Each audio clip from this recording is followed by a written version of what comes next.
Hello thinkers, कैसे हैं आप सभी। मैं आशा करता हूँ, उम्मीद करता हूँ कि आप अच्छे होंगे और बहुत एनर्जी के साथ पढ़ने के लिए बैठे होंगे। और इस कंसिस्टेंसी को मेंटेन करके रखिए, क्योंकि यही मायने रखती है। कभी कम, कभी ज़्यादा, कभी 2 घंटे, कभी 4 घंटे, कभी 8 घंटे। लेकिन आप डिसिप्लिन मेंटेन करके रखिए, कंसिस्टेंसी मेंटेन करके रखिए, मंजिल दूर नहीं है। मैं मनमोहन आई थिंक क्लास के ऊपर आपके लिए हमेशा की तरह आज भी लेके आया हूँ करंट अफेयर की क्लास, जो कि इंपॉर्टेंट होने वाली है आपके एग्जाम्स के लिए। तो सबसे पहले, अगर कोई इस चैनल पे नया है, इस वीडियो के माध्यम से हमसे जुड़ा है, तो परमानेंट जुड़ जाइए, इस चैनल को सब्सक्राइब कर दीजिए, इस वीडियो को जितना हो सके शेयर कीजिए, ताकि बाकी के जो एस्पिरेंट्स हैं वो भी तैयारी कर सकें। और सबको मौका मिलना चाहिए इस रेस में शामिल होने का, ठीक है, इक्वालिटी। चलिए, बिना किसी लाग लपेट के हम स्टार्ट करते हैं और बातें इधर उधर की बंद करते हैं। आज की क्लास स्टार्ट करते हैं। पहली न्यूज़ है अमेजोन फेस एक्सपेरिमेंट। ये दरअसल इस टाइप का पहला एक्सपेरिमेंट है। अमेजोन फेस एक्सपेरिमेंट के अंदर क्या है कि अमेजोन एक जो ट्रॉपिकल रेन फॉरेस्ट है, उसके अंदर कुछ पिलर्स लगा के, गैसियस पिलर, जिसके द्वारा एक CO2 कार्बन डाइऑक्साइड की एनरिचमेंट करवाई जाएगी एक एरिया के अंदर, और फिर उसका इम्पैक्ट देखा जाएगा। ये इसलिए किया जा रहा है कि आने वाले 2050-60 तक जब कार्बन एमिशन जब ज़्यादा हो जाएगा, CO2 लेवल ज़्यादा हो जाएगा, तब कैसे रिएक्ट करेंगे हमारे रेन फॉरेस्ट और क्या इम्पैक्ट देखने को मिलेगा, ताकि जो आउटकम्स आए उनको स्टडी करके पहले ही कोई ऐसा जरिया या ऐसी कुछ इनोवेशन की जाए ताकि उसके नुकसान से बचा जा सके, उसकी एक क्योर पहले ही बना दी जाए।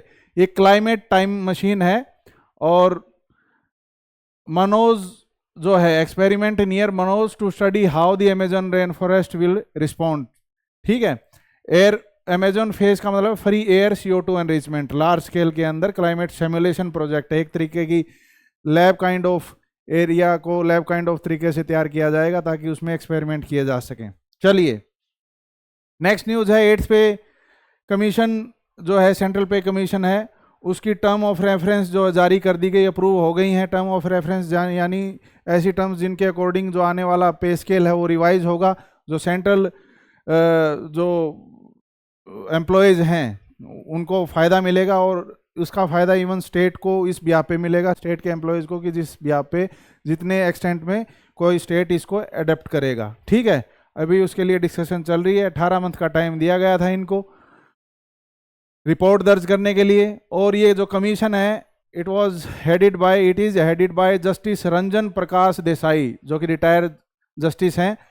और ये कोई भी पे कमीशन जो है एक टेम्परेरी बॉडी होती है, जो यूनियन गवर्नमेंट के द्वारा बनाई जाती है। अगर क्वेश्चन आ जाए कि ये कोई स्टैट्यूटरी बॉडी है, या फिर कॉन्स्टिट्यूशनल बॉडी है, या फिर आपकी लीगल बॉडी है, या फिर आपकी टेम्परेरी बॉडी है, ठीक है, तो आप उसमें आंसर कर सकते हैं। कंपोजिशन अगर देखी जाए तो चेयरपर्सन इस कमीशन के जस्टिस रंजन प्रकाश देसाई हैं।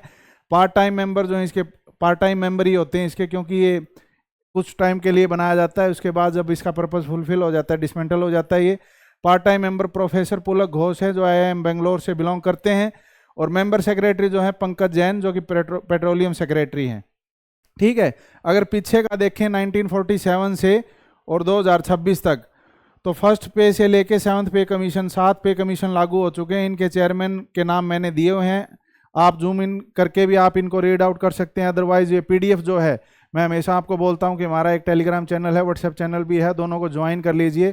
टेलीग्राम चैनल पे हम PDFs वगैरह, जो PDFs आपके ऐसा कंटेंट जो आपके एग्ज़ाम में बहुत ज़्यादा मतलब निखार लेके आएगा एग्ज़ाम की तैयारी में, वैसी PDFs हम डेली अपलोड करेंगे। और भी आगे हाल फिलहाल वहाँ पे ये जो करंट अफेयर की PDFs है वो मिल जाएंगी, ताकि आपकी रिवीजन अच्छी हो सके। उस PDF को वहाँ से एक्सेस करके आप ये चीज़ें रिवाइज कर सकते हैं कि कौन चेयरमैन लीड कर रहा था किस पे कमीशन को। ठीक है, कई बार पूछ लेते हैं स्ट्रेटेजी के वगैरह में।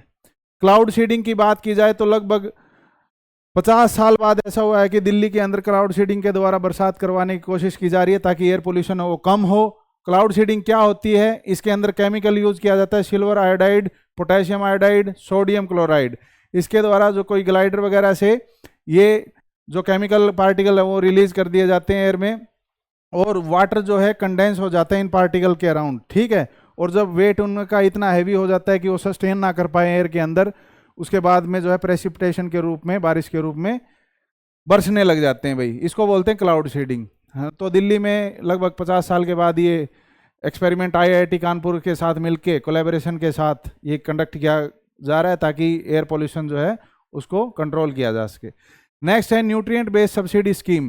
पहले क्या होता था कि कोई भी फर्टिलाइजर है उसको XYZ उसका कोई भी अंदर उसके जैसे पोटेशियम, फॉस्फोरस, ठीक है, सल्फर वगैरह कुछ भी है, नाइट्रोजन वगैरह कंटेंट, उसके बिना, उसको बिना देखे जो है सब्सिडी दी जाती थी, अमूमन एक कट्टे पे सब्सिडी दे दी जैसे, ठीक है। लेकिन 2010 के अंदर ये स्कीम आई थी जो कि न्यूट्रिएंट बेस्ड सब्सिडी देने लगी है ताकि जो है एक पर्टिकुलर जो न्यूट्रिएंट की जो रिक्वायर्ड है, मतलब रिक्वायर्ड है कोई न्यूट्रिएंट किसी मिट्टी के लिए, वही ज़्यादा यूज हो, ना कि ऐसे कि भाई आनन फानन में आप कुछ भी मिट्टी को खिला रहे हो फिर मिट्टी रिटर्न में आपको वही चीज़ें देगी। कि आप देखेंगे पंजाब से जो राजस्थान में कैंसर ट्रेन जैसी चल रही है, हरियाणा के भी काफ़ी स्टेट के अंदर जैसे आपको देखने को मिला कि कोई कोई गांव तो ऐसा मिलेगा कि पीलिया जो है वहाँ पे बहुत ज़्यादा मिलता है, हर आदमी का लीवर जो है इतना कमज़ोर हो गया है। और पीछे आप रिसेंटली आप देख ही रहे हो जो फ्लड जैसी सिचुएशन हरियाणा पंजाब के अंदर, इतनी खेत्या में तो पानी को नहीं उतरा, घर बेचारे के डूब गए हैं। तो पूरा मतलब जब आपकी सोयल की हेल्थ जब बिगड़ जाती है और वाटर टेबल जो है डिस्टर्ब हो जाती है सारी, तो उन्हीं का रिजल्ट है ये। तो उन्हीं चीज़ों को कंट्रोल करने के लिए जो है union cabinet chaired by prime minister, जो प्राइम मिनिस्टर चेयर कर रहे हैं, न्यूट्रिएंट बेस्ड सब्सिडी जो कि रबी की जो फसल आने वाली है उनके अंदर जो फर्टिलाइजर यूज किए जाएंगे उसमें फॉस्फेटिक और पोटेशिक जो फर्टिलाइजर हैं उनको एक स्मूदर उनकी अवेलेबिलिटी मिल जाए। मतलब एक तरीके से ऐसा ना हो कि मारम मार ना हो, अलग अलग अगर सब्सिडाइज कर दिया जाए उनको, उनके रेट को, तो एक ट्रांसपेरेंसी भी रहती है और जो उनकी जो खपत है वो भी मेंटेन की जा सकती है, क्योंकि हर मिट्टी एक ही चीज़ नहीं मांगती, ठीक है। मतलब अलग अलग मिट्टी की अलग अलग रिक्वायरमेंट होती है भाई। अगर बात करें इस स्कीम की तो ये सेंट्रली स्पॉन्सर्ड स्कीम है और डिपार्टमेंट ऑफ फर्टिलाइजर के अंदर आती है। ये एक फिक्स सब्सिडी जो है न्यूट्रिएंट बेस्ड के ऊपर मिलती है जिसमें नाइट्रोजन, पोटेशियम और आपका फॉस्फोरस और सल्फर जो माइक्रो न्यूट्रिएंट्स हैं जो कि मिट्टी की हेल्थ के लिए अच्छे होते हैं, उनके ऊपर जो है उनकी क्वांटिटी के हिसाब से जो है सब्सिडी मिलेगी। ये लॉन्च हुई थी 1 अप्रैल 2010 में। पहले की जो प्रोडक्ट बेस्ड सब्सिडी थी उसको जो है रिप्लेस करती है ये स्कीम, लेकिन जो यूरिया फर्टिलाइजर है उसके ऊपर अभी भी जो ट्रेडिशनल स्टैट्यूटरी रूलिंग जो MRP है, मैक्सिमम रिटेलिंग प्राइस, वही लागू होता है, वो इसके अंदर नहीं आता भी यूरिया वाला आपका। इम्प्लीमेंटिंग ऑर्गेनाइजेशन की बात की जाए तो ये डिपार्टमेंट ऑफ फर्टिलाइजर जो कि ministry of chemical and fertiliser के अंदर आता है वो इसको कंट्रोल करता है। इसका मेन एम मैंने आपको बता दिया कि एक तरीके से सभी फर्टिलाइजर जो है जिनके अंदर न्यूट्रिएंट की मात्रा जो रिक्वायर्ड, जो मिट्टी की रिक्वायरमेंट है उनके अकॉर्डिंग हो, उनके वो अवेलेबल हो जाए रीजनेबल प्राइसेस पे फार्मर के लिए, और एक बैलेंस्ड फर्टिलाइजर यूज किया जा सके। और फर्टिलाइजर इंडस्ट्री जितनी भी है उनके अंदर कुछ एफिशिएंसी आए, कॉस्ट इफेक्टिव और जो है काम चले। मतलब ऐसा नहीं कि आप एक तरीके से एक ही डंडे से सभी चीज़ों को हाँक रहे हो, ठीक है। अलग अलग न्यूट्रिएंट बेस्ड प्रोडक्ट तैयार किए जाएं और उसके हिसाब से उनकी कॉस्ट जो है तय होगी भाई, ठीक है।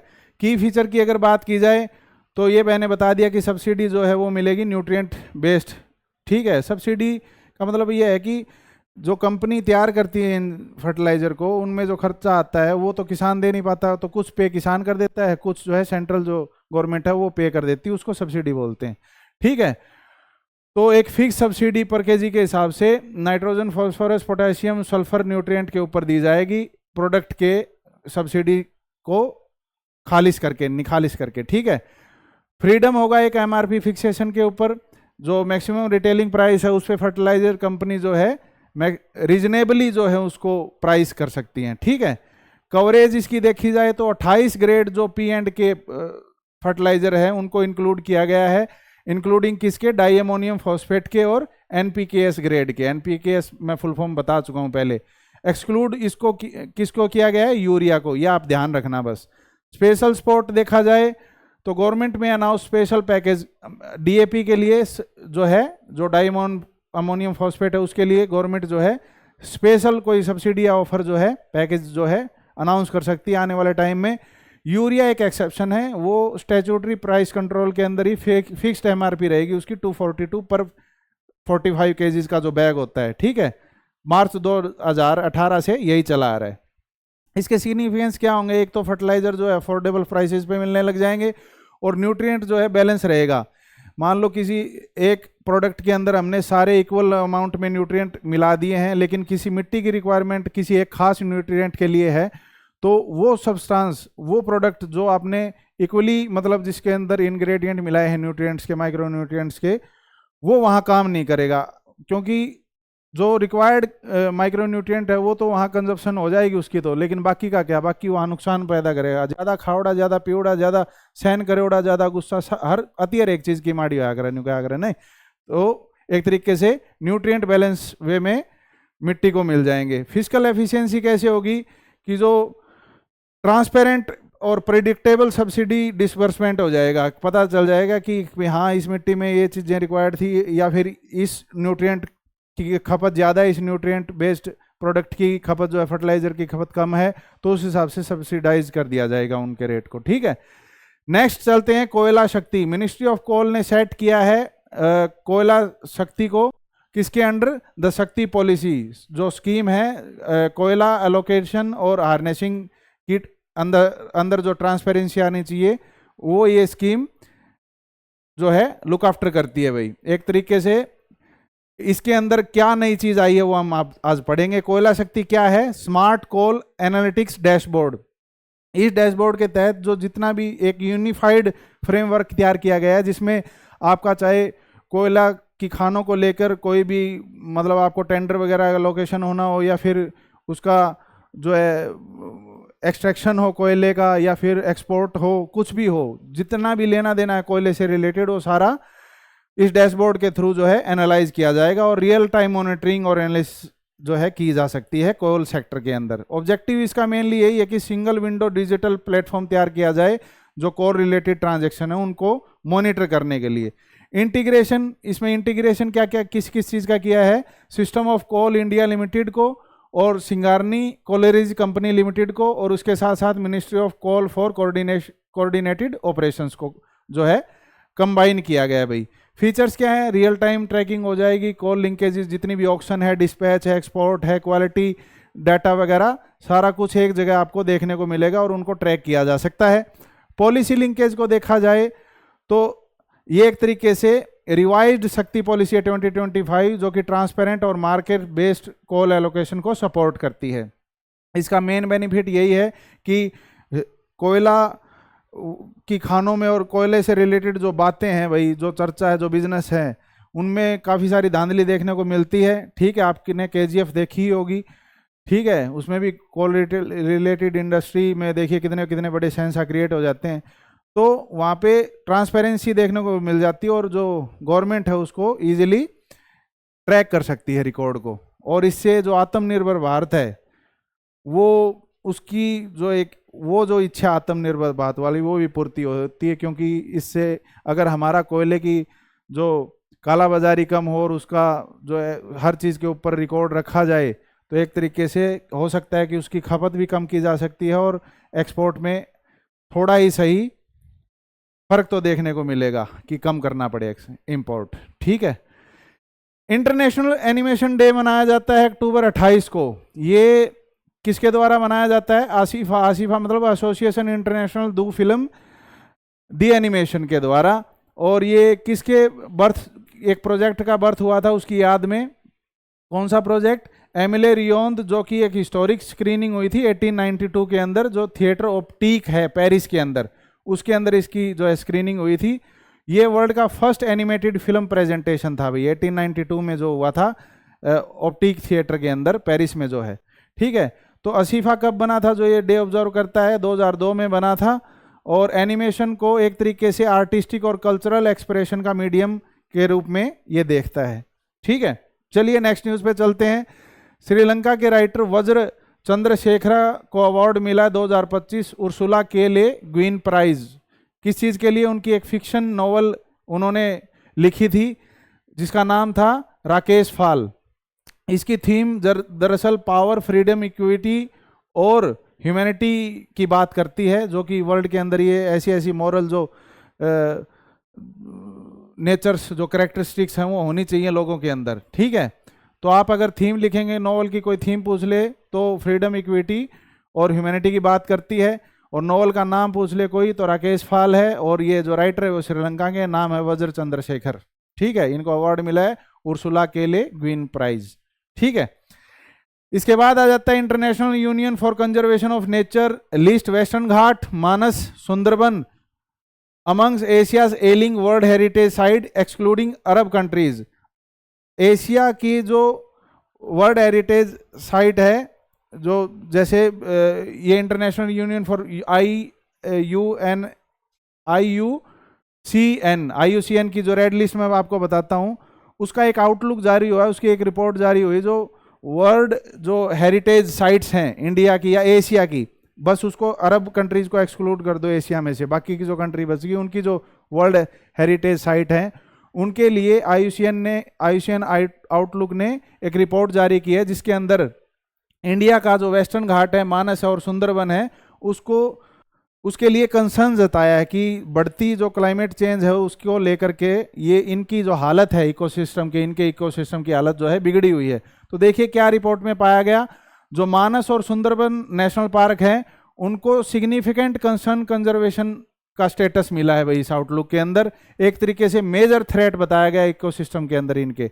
और जो कंचनजुंगा नेशनल पार्क है जो कि सिक्किम में है, वो इकलौती ऐसी इंडियन साइट है जिसको गुड के रूप में रेटेड किया गया है। इसके अलावा जो 4 इंडियन साइट है जिनको रेटिंग दी गई है गुड के साथ, वो है some concern, good with some concern, only good तो मिला कंचनजुंगा को, बाकी की 4 ऐसी साइट जो गुड हैं बट विद सम कंसर्न। वो कौन कौन सी हैं? The greater Himalaya national park, Kaziranga, Keoladeo और Nanda Devi valley of flowers. ठीक है, बाकी एशिया में बात की जाए तो ओनली 17% साइट्स जो है उनको गुड एक तरीके से कैटेगराइज किया गया है। ये एशिया की है 17%, इंडिया की एक ही साइट है इसमें, कंचनजुंगा नेशनल पार्क। ठीक है, और 30% जो है उनको रेट किया गया है सिग्निफिकेंट कंसर्न के अंदर। ये अपने आप में सोचने वाली बात है कि जो एशिया के हॉटस्पॉट एरिया है, इकोसिस्टम है, वो क्लाइमेट चेंज का एक तरीके से काल का ग्रास बनता हुआ जा रहा है भाई। ये कहीं ना कहीं IUCN की जो आउटलुक रिपोर्ट है वो बता रही है। क्लाइमेट चेंज एक तरीके से बिगेस्ट थ्रेट के रूप में उभरता आ रहा है, जो कि वर्ल्ड हेरिटेज साइट को, नेचुरल वर्ल्ड हेरिटेज साइट को खराब करता आ रहा है दिन भर दिन। IUCN वर्ल्ड हेरिटेज आउटलुक जो है इकलौती ऐसी ग्लोबल असेसमेंट है जो कि वर्ल्ड की नेचुरल जो हेरिटेज साइट है उनको एसेस करती हैं। ठीक है, हर 3 से 5 साल के अंदर।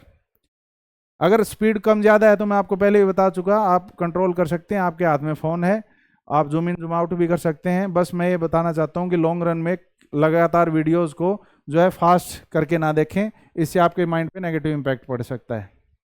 चलिए, अगला है इंडिया मैरीटाइम वीक 2025 इनॉग्रेट किया जा रहा है अमित शाह जी द्वारा मुंबई के अंदर। मैरीटाइम वीक के थ्रू हम बताना चाह रहे हैं कि जो हमारा जो मैरीटाइम एरिया है वो एक तरीके से सेफ्टी, स्टेबिलिटी और सेल्फ रिलायंस को प्रमोट करता है। और इंडिया जो है 7500 किलोमीटर कोस्ट लाइन को कवर करता है, जिसके अंदर 13 कोस्टल स्टेट आते हैं और यूटी आती हैं। और जो एक्सक्लूसिव इकोनॉमिक जोन है उसका एरिया कितना है? 23.7 लाख स्क्वायर किलोमीटर भाई। ठीक है, और ये मेजर जो मैरीटाइम एडवांटेज हमें यहाँ देखने को मिलती है। बस आपने ये ध्यान रखना है कि इंडिया मैरीटाइम वीक जो है इनोग्रेट किया गया अमित शाह जी द्वारा। ठीक है, और ये तो पुराने क्वेश्चन है जीके के कि भाई कितना कोस्ट लाइन एरिया है, कितने स्टेट यूटी आते हैं। इकोनॉमिक जोन का एक थोड़ा आप ध्यान में रख सकते हैं कि इकोनॉमिक जोन जो है, एक्सक्लूसिव इकोनॉमिक जोन इंडिया का कितना है? 23.7 लाख स्क्वायर किलोमीटर। चलिए नेक्स्ट चलते हैं। पेटीएम ने एक सराहनीय कदम बढ़ाया है कि फॉरेन कंट्रीज के अंदर टैप किया है। उन्होंने क्या किया है? Enables NRIs from 12 countries to make UPI payment using international mobile number. 12 country के लोग जो NRI हैं, नॉन रेजिडेंट्स ऑफ इंडिया, वो पेटीएम का यूज करके जो है ट्रांजेक्शन कर सकते हैं। इसके अंदर जो मेनली रिक्वायर्ड क्या है कि या तो नहीं इंडियन सिम कार्ड होना चाहिए, और वो लिंक होना चाहिए किसके साथ? NRE या NRO के साथ, जो कि नॉन रेजिडेंट एक्सटर्नल जो बैंक अकाउंट बोलते हैं, या नॉन रेजिडेंशियल जो ऑर्डिनरी अकाउंट होता है। ऑर्डिनरी अकाउंट के अंदर जो है टैक्स लगता है, इसके अंदर टैक्स नहीं लगता है। ई से एग्जेम्प्ट टैक्स और ओ से मतलब लग रहा है, ठीक है। तो ये अकाउंट जो है इंडियन सिम कार्ड के साथ अटैच होने चाहिए, और इसके द्वारा, इस फैसिलिटी के द्वारा क्या क्या कर सकता है एक एनआरआई मनी भेज सकता है, किसी भी मर्चेंट को पे कर सकता है जो कि पेटीएम यूज कर रहा है ऑब्वियसली, ठीक है। और ये जो सर्विस है ये किसके द्वारा पावर्ड है? एनपीसीआई। एनपीसीआई मतलब national payment corporation of India, ठीक है। एक तरीके से अलाउ करती है instant fund transaction UPI ID के द्वारा, ठीक है। ऐसा नहीं कि आपको वेट करना पड़े। और जो करंटली जो है ये स्कीम कहाँ कहाँ अवेलेबल है वो आपने याद रखा है, Singapore, Australia, Canada, Hong Kong, Oman, Qatar, USA, Saudi Arabia, UAE, UK, France and Malaysia, ठीक है। और भी बाकी कंट्रीज के अंदर इसको रोल आउट करने का प्लान चल रहा है। तो धीरे धीरे पेटीएम जो है अपने पर फैला रहा है। और पीछे हमने देखा ही था कि यूपीआई जो है भारत का वो भी काफ़ी अच्छी जो है प्रैक्टिस में है, बाकी की कंट्रीज को साथ में लेके चल रहा है, ठीक है। उसके अंदर भी लॉन्च किया जा रहा है यूपीआई को, और साथ साथ पेपल जो है उसने इंडिया में लॉन्च कर लिया है। तो देखिए कैसे जो आने वाली इकोनॉमिक स्टेटस है, वर्ल्ड जो इकोनॉमिक स्टेटस हो कैसे इन्फ्लुएंस होता है डिजिटल जो प्लेटफॉर्म्स हैं उनके द्वारा। आज के लिए इतनी ही न्यूज़ थी जो आपके एग्जाम पॉइंट ऑफ व्यू से इम्पोर्टेंट थी। अगर कुछ छूट गया हो तो आई एम सॉरी। मैं कोशिश करता हूँ कि अलग अलग रिसोर्सेज के से आपके लिए हर वो मुमकिन न्यूज़ आपके लिए लेके आऊँ जो मतलब आपके एग्ज़ाम में कहीं देखने को मिल सकती है। मैं आपका जो वर्कलोड है वो कम करने की कोशिश कर रहा हूँ, जैसे आपको R&D ना करनी पड़े एटलीस्ट। मैं आपको स्पून फीडिंग भी नहीं करवाना चाहता, क्योंकि मेहनत की आदत तो आपको रहनी चाहिए। आपको टोटली किसी के ऊपर डिपेंड नहीं होना चाहिए, ठीक है। तो thank you very much thinkers for watching us. जैसे हम आपका साथ दे रहे हैं, आपका भी फर्ज बनता है हमारा साथ दीजिए। इस चैनल को ज़्यादा से ज़्यादा सब्सक्राइब कीजिए, ज़्यादा से ज़्यादा शेयर कीजिए, ताकि बाकी के जो एस्पिरेंट्स हैं और स्टूडेंट्स हैं उनको भी नए नए टॉपिक्स के ऊपर ये वीडियोस मिलती रहें और वो भी अपने लक्ष्य को प्राप्ति की ओर बढ़ते रहें आगे। चलिए फिर मिलते हैं नेक्स्ट क्लास के अंदर नए टॉपिक के साथ। Till then bye bye, Tata.